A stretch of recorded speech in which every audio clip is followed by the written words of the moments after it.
स्वागत है आप सभी का। मैं हूं आपके साथ साहिबा सिंह। एक तरफ जहां होली का जश्न है और दूसरी तरफ होली मिलन का आयोजन भी उपेंद्र कुशवाहा के आवास पर किया गया है। इस मौके पर पार्टी को सिलेंडर सिंबल दिया गया है। उपेंद्र कुशवाहा की पार्टी आरएलएम को चुनाव आयोग ने भरा हुआ गैस सिलेंडर सिंबल दिया है। इसको लेकर उपेंद्र कुशवाहा ने कहा कि कॉमन सिंबल हमारी पार्टी को दिया गया है, भरा हुआ गैस सिलेंडर हमारा सिंबल है। लोकसभा चुनाव इसी सिंबल पर चुनाव लड़ेंगे। आगे उपेंद्र कुशवाहा ने कहा कि बिहार की जनता की समृद्धि के लिए हमारी पार्टी काम करेगी। 40 सीट एनडीए को बिहार में मिलेगी। उपेंद्र कुशवाहा ने कहा कि प्रधानमंत्री नरेंद्र मोदी देश हित में काम कर रहे हैं और जो हमें पार्टी का सिंबल मिला है, सिंबल के जरिए हम पार्टी का विकास करेंगे और बिहार के हित में लगातार काम करते रहेंगे। अराजकता तो उनके यहाँ एकदम आज नहीं बल्कि शुरुआती दौर से है।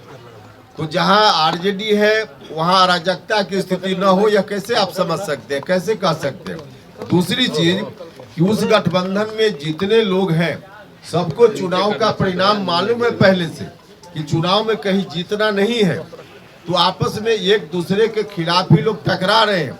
यह जो सिर्फ टोवल की स्थिति है, यह जो टकराहट की स्थिति है, कोई आज ही दिख रही है ऐसा नहीं है। यह स्थिति अंतिम क्षण तक आपको दिखेगी और स्वार्थ के आधार पर, क्योंकि दोस्ती है, वहाँ यही होना ही था जो आज हो रहा है। सर, आपके प्रदेश अध्यक्ष चले गए हैं उधर से टिकट लेने के लिए जदयू में, क्या कहेंगे? देखिए, गठबंधन में एक दूसरे की जरूरत पर हम काम आए, इसलिए तो गठबंधन है। कभी हमारी जरूरत होगी जिसमें नीतीश जी मदद कर सकते हो, बीजेपी मदद कर सकती हो, तो हम मदद उनसे लेंगे। कभी उनकी जरूरत में हम मदद करेंगे। आज जेडीयू की जरूरत हुई, उम्मीदवार की जरूरत हुई, तो हमने उम्मीदवार हमारे यहाँ से गए। अब बाकी हमने तो पहले ही कल भी कहा है, और उम्मीदवार की जरूरत हो तो हमारे पास एक से एक लोग उम्मीदवार हैं, और जरूरत हो तो हमारे यहाँ से हम दे सकते हैं। तो हमने पहले ही कहा है। नहीं, हमारे सिंबल से गठबंधन में जो सीटें तय हुई उसके आधार पर कितनी किसके जिम्मे कौन सीट, यह तो पहले ही फाइनल हुआ है। आपने सहयोग के रूप में कहा है या तंज के रूप में कहा है कि भाई भैया ये तो हमारी भाषा है। हम कह रहे हैं 40 में 40 जिताने के लिए चोटी एक करेंगे, 40 में 40 जिताने के लिए चोटी एक करेंगे, इसके बाद क्या बचता है।